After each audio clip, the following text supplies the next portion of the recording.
Okay, kita nak tanya orang yang terakhir. Okay, Cik Yayu, apakah itu recruitment? Apa tahu ke recruitment tu apa?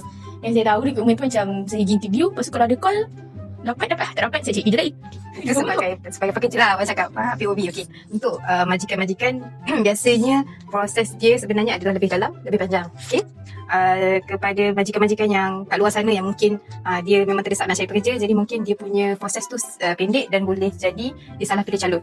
So daripada rekrutmen ni sebenarnya kita ada proses dia di mana kita cari, kita nilai, kita pilih calon yang betul lah, yang sesuai untuk bekerja dengan jawatan yang kosong dalam company klien yang klien minta tu lah. Okay.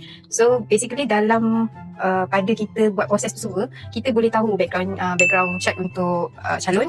Kita perlu tengok kualiti calon tu macam mana. Mungkin sebelum ni dia pernah buat masalah dekat tempat kerja lama dia kan. So sebab itulah kita perlu buat background check untuk calon. Kita nak pekerja tu setia dengan company klien dan juga bekerja dalam jangka masa yang lama lah. Disebabkan itu kita perlu ada proses yang mendalam daripada segi rekrutmen ni. Okay guys, korang dah tahu tak? Dah tahu kan Syazran buat apa? Kita buat payroll, administration, kita buat disiplin and tata-tertib staff, prestasi staff, HR audit dan recruitment.